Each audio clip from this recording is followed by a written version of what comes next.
وہ باہر نہ گئی بلکہ دوسرے کمرے میں آ کر اندر سے دروازہ بند کر لیا۔ یارم کب گیا اسے پتہ بھی نہیں چلا۔ یارم کام پر آیا تو سب سے پہلے اس نے فرقان کو قیمتی سے قیمتی تحفہ بھیجنے کو کہا۔ اب فرقان اس کا ساتھی تھا۔ فرقان اگر وقت پر یہ خبر نہ دیتا کہ وکرم دادا کہاں ہے اور روح کو اس نے کہاں رکھا ہے، شاید وہ ٹائم پر اس کے پاس نہ پہنچ پاتا۔ فرقان نے وکرم کے ساتھ غداری کر کے یارم کے ساتھ دوستی کا ہاتھ بڑھایا تھا، کیونکہ فرقان سمجھ چکا تھا کہ یارم وکرم سے اوپر ہے، اس لیے اس نے وقت پر پارٹی بدل کر یارم کو خبر پہنچائی تھی۔ لیکن یارم کی نظروں میں اس کی کوئی اہمیت نہ تھی، کیونکہ اس کا ماننا تھا جو کتا اپنے مالک کا نہیں ہو سکتا وہ کسی اور کا بھی نہیں ہو سکتا، وہ کسی اور کے ساتھ وفاداری کیسے کرے گا۔ لیکن یہاں معاملہ روح کا تھا، اسی لیے اس نے فرقان کا کوئی احسان نہیں رکھنا تھا۔ اس کے آرڈر کے مطابق خضر نے گردن ہاں میں ہلائی اور باہر نکل گیا۔ اس کے جاتے ہی شرف یہاں آیا۔ ڈیول کیا میں تھوڑی دیر تمہارے گھر چلا جاؤں؟ روح سے ملنے کے لیے اس نے آ کر یارم سے پوچھا۔ وہ مجھے نہیں ملتی، تم سے کیا ملے گی؟ یارم نے مسکرا کر کہا۔ ڈونٹ وری، اگر بات مجھ پر آئی تو میں سارا الزام تم پر لگا دوں گا، تو میں اس سے کہوں گا کہ میں بالکل بے گناہ ہوں، میں نے کچھ نہیں کیا، مجھ سے جو بھی کروایا گیا وہ تمہارے شوہر نے کروایا ہے، میں تو معصوم سا بچہ تھا جس کو تم لوگوں نے ان کام پر لگا دیا اور پھر نہ جانے کیا کیا اس سے الٹے سیدھے کام کروائے۔ وہ معصومیت سے کیسے ریکارڈ توڑتے ہوئے بولا۔ اگر وہ روح کے سامنے اس طرح سے کہتا تو یقیناً روح اس پر یقین کر لیتی۔ واہ، کاش میری بھی شکل تمہاری طرح معصوم ہوتی، ایسی معصوم سی شکل بنا کر میں بھی کہہ دیتا کہ میں نے کچھ نہیں کیا اور کسی نہ کسی پر الزام دھر دیتا۔ لیکن افسوس، جاؤ جا کر ٹرائی کرو، ہو سکتا ہے تم سے بات کر لے، اور اس کے سامنے میرے خلاف کوئی بھی بکواس کرنے کی ضرورت نہیں ہے۔ اب شرف کا کیا بھروسہ، اپنے کیے پر عمل کر کے یہ سب کچھ جو اس نے اپنے بچاؤ کے لیے سوچا کہیں کہہ ہی نہ دے اسے۔ ڈونٹ وری، وہ مسکرا کر باہر نکل آیا۔ اجازت دی ڈیول سر نے؟ معصومہ کب سے باہر اس کا انتظار کر رہی ہے۔ ہاں، اجازت تو اس نے دینی ہی تھی، چلو چلتے ہیں، شرف نے کہا تو وہ اس کے ساتھ چل دی۔ شرف کے کافی دیر انتظار کرنے کے بعد روح باہر نکلی تو شرف کو یہ بات بری نہیں لگی تھی، کیونکہ جانتا تھا کہ وہ اپنے بھائی کو ایک قاتل کے روپ میں دیکھنا اتنا آسان نہیں تھا۔ وہ اس کے سامنے آ کر بیٹھ گئی، بنا کچھ بولے، نہ جانے کتنی ہی دیر سے دیکھتی رہی۔ اس کی نظروں نے شرف کو شرمندہ کیا۔ اگر معصومہ اس کی اتنی منت نہ کرتی تو وہ کبھی یہاں نہ آتا، لیکن معصومہ کا کیا کہنا تھا کہ ہمیں اس سچویشن میں اس کا ساتھ دینا چاہیے، جس کی وجہ سے شرف یہاں آیا تھا۔ شرف بنا کچھ بولے کافی دیر تک وہیں بیٹھا رہا۔ ہمیشہ اس کے پاس نہ جانے کتنی باتیں ہوتی تھی روح سے کرنے کے لیے، لیکن آج اس کے پاس کوئی بات نہ تھی۔ تھوڑی دیر میں وہ اٹھ گیا۔ چلو معصومہ، واپس چلتے ہیں، اس نے معصومہ کو مخاطب کیا۔ روح نے بھی اسے رکنے کے لیے نہ کہا۔ تم چلو، میں واش روم ہو کر آتی ہوں، معصومہ نے کہا تو شرف باہر نکل گیا۔ روح واش روم کہاں ہے؟ معصومہ نے پوچھا تو روح نے اس کے پیچھے کی طرف اشارہ کیا۔ تمہارے روم میں جاؤں گی، یہ سرونٹ بھی یہی واش روم یوز کرتے ہوں گے، معصومہ نے کہا۔ روح نے اسے اپنے بیڈ روم کا راستہ دکھایا اور خود بھی اس کے پیچھے آئی، جو کب سے اسے آنکھوں ہی آنکھوں میں کوئی اشارہ کر رہی تھی۔ اس نے کمرے میں قدم رکھا تو معصومہ نے فوراً کمرہ بند کر دیا۔ یہ کیا کر رہی ہو تم؟ روح نے اس کے اس طرح سے دروازہ بند کرنے پر گھبرا کر پوچھا۔ روح، یہ موبائل رکھو، اس پر سارم کا نمبر سیو ہے، پلیز سب سے نظر بچا کر اس سے بات کر لو، وہ تم سے ضروری بات کرنا چاہتا ہے، اور پلیز میرا نام کہیں بھی نہ آئے۔ معصومہ منتیں کر کے کمرے سے باہر نکل گئی، جبکہ روح بے یقینی سے موبائل اپنے ہاتھ میں پکڑے کھڑی تھی۔ دماغ میں بس ایک ہی بات آئی تھی کہ تو کیا معصومہ سارم کے ساتھ ہے؟ اس نے سوچتے ہوئے موبائل کو دیکھا، پھر جلدی سے موبائل کمرے میں چھپا کر باہر نکل آئی تاکہ کسی کو شک نہ ہو، کیونکہ یہ بات تو وہ سمجھ چکی تھی کہ یہ سارے نوکر کوئی عام لوگ نہیں ہیں، بلکہ یارم کے جاسوس ہیں جو اس پر نظر رکھے ہوئے ہیں اور اس کے پل پل کی خبر یارم تک پہنچاتے ہیں۔ وہ کافی دیر باہر ہی رہی، ان لوگوں کو دیکھتی رہی، آخر وہ کس طرح سے اس پر نظر رکھے ہوئے ہیں۔ شفا ہر تھوڑی دیر کے بعد کسی کو فون کرتی، جبکہ میری بار بار اسے مسکرا کر دیکھتی۔ وہ دونوں آدمی باہر ہی تھے، شاید انہیں اندر آنے کی اجازت نہ تھی، اسی لیے تو اتنے دنوں سے اس نے ان لوگوں کو نہیں دیکھا۔ روح کو آج موقع ملا تھا یہ گھر ٹھیک سے دیکھنے کا۔ وہ جب سے آئی تھی اس نے اس گھر کو ٹھیک سے نہ دیکھا۔ وہ اپنے برتھ ڈے والی رات اس گھر میں آئی تھی، اس کے اگلے دن ہی ان لوگوں نے اسے کڈنیپ کر لیا۔ اس کے بعد جو حقیقت اس کے سامنے آئی، اس کو یہ گھر دیکھنے کا شوق ہی نہ رہا۔ یہ گھر ضرورت سے زیادہ بڑا تھا، جو کہ 2 منزلوں پر مشتمل تھا۔ اندازہ لگانا مشکل تھا کہ اس گھر میں 10 سے زیادہ رومز تھے۔ ایک بڑا سا سوئمنگ پول، کافی کھلا اور کافی بڑا گارڈن، دیواروں کے ساتھ لگے رنگ برنگے پھولوں کے پودے، یہاں ہر رنگ اور ہر نسل کا پھول موجود تھا۔ وہ لوگ مسلسل اس پر نظر رکھے ہوئے تھے، جبکہ روح بے نیازی سے پورے گھر کو آرام سے دیکھ رہی تھی۔ وہ گھر میں واپس آئی تو اس کی نظریں اس کمرے پر پڑی جو ابھی تک بند تھا، اور اس کی چابی یارم کے پاس تھی۔ اس نے وہ دیکھی تھی۔ یہ چابی تب بھی یارم کے پاس تھی جب وہ لوگ دوسرے فلیٹ میں رہتے تھے۔ یارم ایک چابی ہمیشہ اپنے پاس رکھتا تھا۔ ہنی مون پر بھی جس چھوٹے چاقو سے اس نے اس جانور کو مارا تھا، وہ چابی اس چاقو کے ساتھ تھی۔ یارم نے ایک بار بھی اس کمرے کا دروازہ نہ کھولا تھا۔ پتہ نہیں اس کمرے میں ایسا کیا تھا، سارا گھر کھلا تھا، بس یہ کمرہ لاک تھا۔ پتہ نہیں یارم یہ کمرہ لاک کیوں رکھتا تھا۔ روح کو یقین ہو گیا کہ میری اور شفا اپنے اپنے کام میں مصروف ہو چکی ہیں۔ وہ آرام کرنے کا کہہ کر اپنے کمرے میں آ گئی۔ ان لوگوں کو بتانا ضروری نہیں تھا، لیکن پھر بھی اس نے کہا تھا کہ اسے کوئی ڈسٹرب نہ کرے، وہ سونا چاہتی ہے۔ جس پر شفا نے مسکرا کر کہا، میم آپ آرام کریں، کوئی ڈسٹرب نہیں کرے گا، اور پھر وہ اپنے کمرے میں آ گئی۔ یس سر، انہوں نے ابھی لنچ کیا ہے اور کہا ہے کہ کوئی انہیں ڈسٹرب نہ کرے، وہ آرام کرنا چاہتی ہیں، شفا نے بتایا۔ ہاں ٹھیک ہے، تم لوگ اسے بالکل ڈسٹرب مت کرنا۔ یارم نے مطمئن ہو کر فون رکھا۔ آج کل روح رات کو بھی سکون سے نہیں سوتی تھی، جس کی وجہ سے اس کی طبیعت ٹھیک نہیں تھی۔ یارم بھی یہی چاہتا تھا کہ روح آرام کرے، وہ بالکل ریلیکس ہو جائے۔ وہ اس پر بالکل بھی غصہ نہیں کرتا تھا اور نہ ہی کسی چیز کو لے کر ٹینشن لینے دیتا تھا۔ وہ جانتا تھا کہ روح آہستہ آہستہ ہی صحیح لیکن اس حقیقت کو قبول کر لے گی کہ یارم کیا ہے۔ یارم چاہ کر بھی اس سے دور نہیں رہ سکتا تھا۔ وہ یہ جانتا تھا کہ وہ روح کو تکلیف پہنچا رہا ہے، وہ اسے اپنے ساتھ زبردستی رہنے پر مجبور کر رہا تھا، لیکن اس معاملے میں وہ خود بھی مجبور تھا۔ اور وہ کمرے میں آئی اور چھپا ہوا فون نکالا اور فون میں موجود ایک ہی سیو نمبر پر کال کرنے لگی، جو اگلے ہی سیکنڈ اٹھا لی گئی۔ ہیلو روح، تم ٹھیک ہو نا؟ سارم نے کہا۔ روح اس کے جواب میں کچھ بھی نہ بول پائی۔ روح تم ٹھیک ہو، سب کچھ ٹھیک ہے نا؟ یارم نے تمہیں کچھ کہا تو نہیں؟ سارم نے فکر مندی سے پوچھا۔ نہیں، میں ٹھیک ہوں، روح بس اتنا بولی۔ کاش تم میرا یقین کر لیتی روح، میں نے تمہیں بتایا تھا وہ شخص کیسا ہے، لیکن میں سمجھ سکتا ہوں ایک عام سی لڑکی کے لیے اس کے شوہر کی حقیقت برداشت کرنا بہت مشکل ہوتا ہے۔ میں تمہاری فیلنگ سمجھتا ہوں روح، میں تمہیں سمجھتا ہوں اس وقت تم کس تکلیف سے گزر رہی ہو، لیکن تم فکر مت کرو، سب کچھ ٹھیک ہو جائے گا۔ تم بس مجھے یہ بتاؤ کہ یارم نے تمہیں کہاں رکھا ہے؟ میں تمہارے فلیٹ میں بھی گیا، لیکن اب وہاں کوئی نہیں رہتا۔ آخر یارم تمہیں کہاں لے گیا ہے؟ میں نہیں جانتی کہ یہ جگہ کہاں ہے، بس ایک بڑا سا گھر ہے، روح نے جواب دیا۔ معصومہ شارف کے ساتھ تمہارے گھر جانے والی تھی تمہیں فون دینے کے لیے وہاں، شاید اب معصومہ میری مدد کر سکے۔ وہ تمہارے گھر گئی تھی نا؟ اس نے اب تک میری بہت مدد کی ہے، اگر معصومہ میری ہیلپ نہ کرتی تو تمہیں تو بہت پرابلم ہو جاتی، لیکن جب سے معصومہ تمہارے گھر سے گئی ہے اس کے بعد میرا اس سے رابطہ نہیں ہوا۔ اس نے بس مجھے میسج کر کے بتایا کہ وہ فون تم تک پہنچا چکی ہے۔ سارم نے بتایا۔ مجھے یہاں سے نکلنا ہے، مجھے پاکستان واپس جانا ہے، پلیز میری مدد کریں، مجھے میرے گھر جانا ہے، میں یہاں ان لوگوں کے ساتھ نہیں رہ سکتی، یہ انسان نہیں حیوان ہے۔ یارم نے میرے سامنے ایک آدمی کی جان لے لی ہے، وہ کہتے ہوئے پھوٹ پھوٹ کر رو دی۔ روح پلیز رونا بند کرو، میں تمہاری تکلیف سمجھ سکتا ہوں، تم فکر مت کرو، میں تمہیں وہاں سے نکال لوں گا، اور آئی پرومس میں تمہیں پاکستان واپس بھجوا دوں گا، لیکن اس کے لیے تمہیں میری مدد کرنی ہوگی۔ کیسی مدد؟ روح نے پوچھا۔ دیکھو روح، یہاں یارم کے خلاف گواہی کوئی نہیں دے گا، لیکن تم نے اسے قتل کرتے ہوئے دیکھا ہے، میں تمہیں گواہ کے طور پر عدالت میں پیش کرنا چاہتا ہوں، سارم نے اسے سمجھاتے ہوئے کہا۔ میں کیسے؟ روح پریشانی سے بولے۔ تو روح تم نے دیکھا ہے نا اس نے کس طرح سے کسی کی جان لے لی۔ میں جانتا ہوں وہ شخص کوئی معصوم انسان نہ تھا، بلکہ وہ بھی کسی ایسی دنیا کا ایک حیوان تھا، لیکن ہمارا معاشرہ ایک انسان کو دوسرے انسان کی جان لینے کی اجازت نہیں دیتا۔ دیکھو روح، یارم کو جب میں نے پچھلی بار گرفتار کیا تھا تب اس کی ایک ویڈیو میرے ہاتھ لگی تھی جس میں اس نے کچھ لوگوں کو قتل کیا تھا، لیکن بہت ہی ہوشیاری سے وہ ویڈیو مجھ سے لے گیا۔ وہ ویڈیو آج بھی اس کے پاس موجود ہے، وہ کبھی ایسی چیز ضائع نہیں کرتا۔ تم اس کے گھر میں رہتی ہو، اس کے ساتھ رہتی ہو، تمہیں بس وہ ویڈیو ڈھونڈنی ہے۔ اس ویڈیو کے علاوہ ایک فائل ہے جس میں یارم اپنے سارے کالے کارنامے سیو رکھتا ہے۔ وہ جانتا ہے کہ فائل کی وجہ سے پھنس سکتا ہے، لیکن اس کی وجہ یہ ہے کہ اس فائل کی وجہ سے وہ دبئی کا ڈان ہے، اس کی وجہ سے لوگ اسے ڈرتے ہیں۔ اس ویڈیو میں جس طرح سے اس نے بلیڈ سے ان لوگوں کا قتل کیا تھا، لوگ ایسی چیزوں سے ڈرتے ہیں۔ وہ ویڈیو یارم کے سب دشمنوں کے پاس موجود ہے، لیکن ہمیں کوئی نہیں دے گا، اور نہ ہی کسی میں اتنی ہمت ہے کہ یارم کے خلاف اٹھے۔ وہ تمہیں ڈھونڈ کر لانی ہوگی روح، ہم رابطے میں رہیں گے، تم یہ فون چھپا دینا، میں جانتا ہوں تمہارے لیے بہت مشکل ہوگا روح، لیکن یارم جیسے درندے کو سلاخوں کے پیچھے پہنچانے کے لیے تمہیں میری مدد کرنی ہوگی، اور یہ میرا وعدہ ہے، میں تمہیں ہمیشہ کے لیے پاکستان بھجوا دوں گا۔ سارم اس کے رونے کی آواز سن کر خاموش نہیں ہوا تھا، کیونکہ وہ جانتا تھا اگر وہ یہاں پر نرم پڑ گیا تو ڈیول کو کبھی سزا نہیں دلوا پائے گا۔ یارم کو کچھ ہوگا تو نہیں نا؟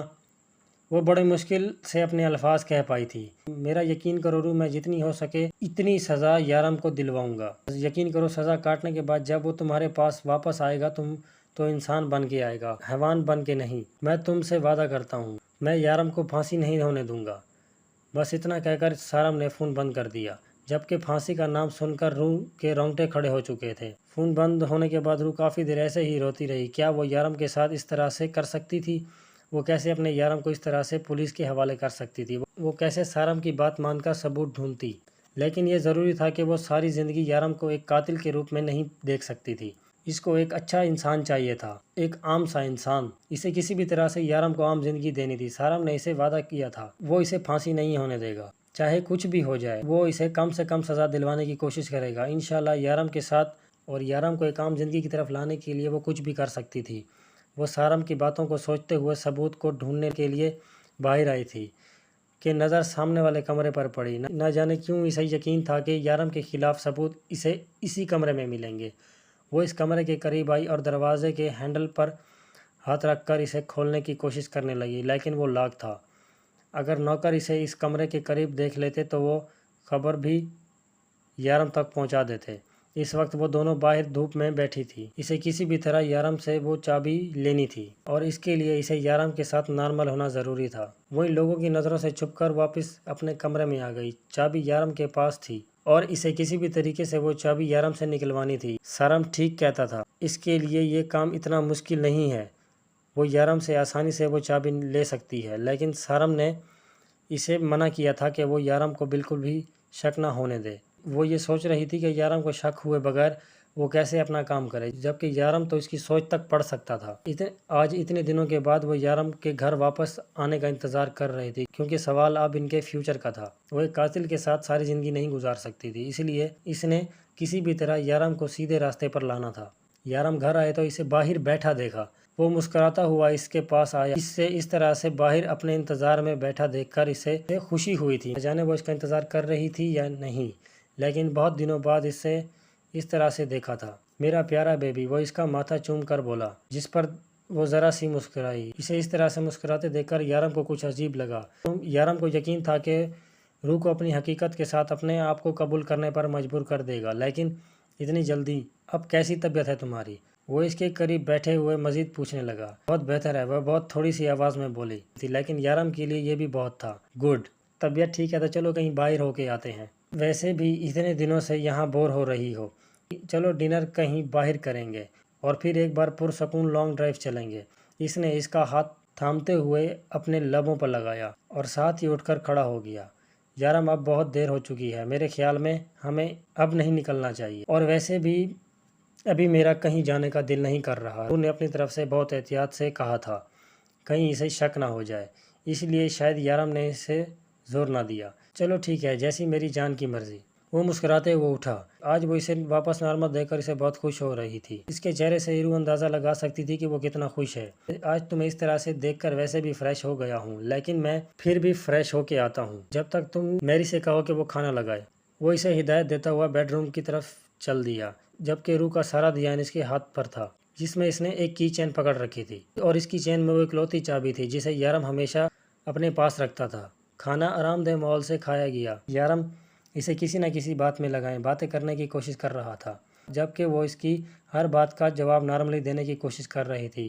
بہت کوشش کے باوجود بھی وہ اس کے سامنے مسکرانے میں ناکامیاب ہو رہی تھی۔ جب اندر سے انسان اداس ہو تو لبوں پر چاہ کر بھی مسکراہٹ نہیں آتی۔ روح کا بھی یہی حال تھا۔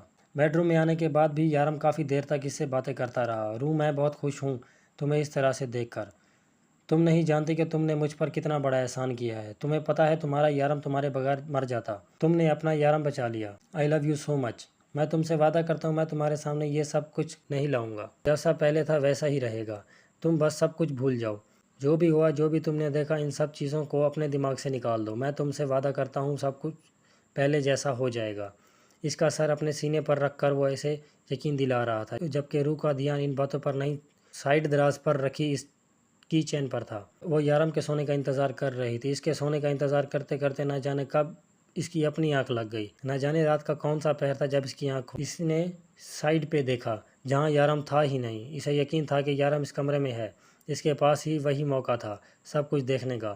وہ جلدی سے بیڈ سے اٹھ کر کمرے سے باہر نکل آئی۔ اس کے اندازے کے مطابق یارم اس کمرے میں تھا۔ اس نے کمرے کے دروازے سے چھپ کر دیکھنا چاہا۔ کمرے میں اس کے علاوہ اور کوئی آدمی بھی تھا، مگر نہ جانے کون۔ اس نے اس آدمی کو پہلے کبھی یہاں نہیں دیکھا تھا۔ شاید یارم کا کوئی ساتھی اس کے گناہوں میں ملوث تھا، کوئی انسان۔ جبکہ یارم اپنے ہاتھ میں بلیڈ پکڑے اپنا سر دبا رہا تھا۔ تم تو باہر آ چکے ہو نشان، اب تمہیں وکرم دادا سے کوئی مطلب نہیں ہونا چاہیے۔ وہ میرا مجرم ہے، وہ میرے پاس ہے، یارم نے ایک نظر اسے دیکھتے ہوئے کہا۔ دیکھو ڈیول، مت بھولو وکرم دادا نے بہت احسان کیے ہیں تم پر، تم اس کے ساتھ ایسا کیسے کر سکتے ہو؟ وہ بھی صرف ایک لڑکی کے لیے۔ وہ صرف ایک لڑکی نہیں ہے، وہ میری بیوی ہے، وہ میری محبت ہے، اور اس آدمی نے میری بیوی پر غلط نظر ڈالی۔ وہ ساری زندگی وہیں رہے گا جہاں یارم کاظمی اسے رکھے گا۔ تمہارے خلاف جو ثبوت میں نے ڈھونڈا تھا وہ تمہارے حوالے کر چکا ہوں۔ اگر جینا چاہتے ہو تو چلو جاؤ یہاں سے اور جا کر وکرم دادا کی کرسی پر بیٹھ جاؤ۔ اگر کسی کو ڈھونڈنے نکلو گے تو اپنی پہچان بھی کھو بیٹھو گے۔ مت بھولو، اگر وہ واپس آ گیا تو تمہاری اوقات پھر ایک کتے سے زیادہ نہ ہوگی۔ میں تمہیں ایک سلطنت دے رہا ہوں، بادشاہی دے رہا ہوں، غلامی چھوڑو اور حکومت کرو، لیکن یارم کاظمی سے غداری کرنے کی غلطی مت کرنا، ورنہ میں تمہیں تڑپا تڑپا کر ماروں گا۔ اس نے ایک ہاتھ میں پکڑے بلیڈ کی طرف اشارہ کیا۔ میں وہ کرسی اسی لیے نہیں دے رہا ہوں تاکہ تم میرے وفادار رہو۔ اس کمرے میں سوائے کتابوں کے اور کچھ نہیں تھا۔ جگہ جگہ فائلز تھی، ایسا لگ رہا تھا جیسے یہ کوئی لائبریری ہے۔ وہ یہی سوچ رہی تھی کہ یہاں ایسا کون سا ثبوت ملے گا، یہاں تو کتابوں کے علاوہ کچھ تھا بھی نہیں۔ مگر نہ جانے یہ آدمی کون تھا۔ اگر اسے کچھ پتہ تھا تو بس اتنا کہ اسے کڈنیپ کرنے والا بھی وکرم دادا تھا۔ وہ لوگ ابھی بیٹھے وہیں باتیں کر رہے تھے، جبکہ روح کو ان کی کسی بات کی کوئی سمجھ نہیں آ رہی تھی۔ وہ خاموشی سے دبے پاؤں جیسے آئی ویسے واپس چلی گئی۔ تھوڑی دیر کے بعد یارم واپس کمرے میں آیا اور اس کے قریب آ کر لیٹ گیا۔ وہ بنا آواز کیے سوتی بنی رہی۔ کل کا دن برباد ہو چکا تھا۔ وہ یارم سے چابی حاصل نہ کر پائی تھی۔ اب صبح بھی یارم ناشتہ کر کے جانے لگا تھا۔ وہ اس سے اس طرح سے جانے نہیں دے سکتی تھی۔ وہ اس سے کسی بھی طرح وہ چابی حاصل کرنا چاہتی تھی جو اس وقت یارم کے جیکٹ کی جیب میں تھی۔ یارم، اس نے بہت ہمت کر کے اسے پکارا۔ وہ دروازے پر رک کر ذرا سا مسکرایا اور اس کے قریب آنے کا انتظار کرنے لگا۔ وہ آہستہ سے چلتی ہوئی اس کے قریب آئی۔ یارم جانتا تھا کہ روح نے اسے کیوں پکارا۔ وہ مسکراتے ہوئے اس کے سامنے جھکا۔ روح کے لیے یہ لمحہ بہت مشکل تھا، لیکن اسے سارم کے کہے پر عمل کرنا ضروری تھا۔ وہ اس کے قریب آئی اور اس کے ماتھے پر اپنے لب رکھے اور اسے بالکل بھی پتہ دیے بغیر اس کی جیکٹ سے وہ چابی کھینچ لی۔ جب اگلے ہی لمحے یارم نے اسے اپنی باہوں میں بھر لیا۔ تھینک یو سو مچ روح، میں تمہیں شکایت کا موقع نہیں دوں گا۔ وہ اس کا ماتھا چومتا باہر نکل گیا، جبکہ روح نے بڑی مشکل سے اپنے ہاتھوں اور دوپٹے کے بیچ اس کی چین والے چاقو اور چابی کو چھپایا تھا۔ یارم مسکراتا ہوا باہر آیا اور وہ آج بہت خوش تھا۔ روح میری جان، تم سارم کی باتوں میں آ کر بھی میرے ساتھ اس طرح سے کر رہی ہو، لیکن تم میرے ساتھ، میرے لیے یہی بہت ہے، اور لیکن کوئی 2 ٹکے کا پولیس والا اور کوئی جاسوس معصومہ تمہیں مجھ سے چھین نہیں سکتے، کبھی نہیں۔ تم بھی کتنی بھولی ہو، کسی کی بھی باتوں میں آ جاتی ہو، لیکن میں ہوں نا، میں تمہیں کسی کی باتوں میں نہیں آنے دوں گا۔ یارم نے سوچتے ہوئے اپنے جیکٹ کی جیب میں ہاتھ ڈالا جہاں اس کی چین غائب تھی۔ ہائے میری معصوم سی چورنی، وہ دلکشی سے مسکرا دیا۔ آج کی ویڈیو یہیں پر ختم کریں گے۔ امید کرتے ہیں آپ کو ویڈیو پسند آئے گی۔ تب تک کے لیے اللہ حافظ۔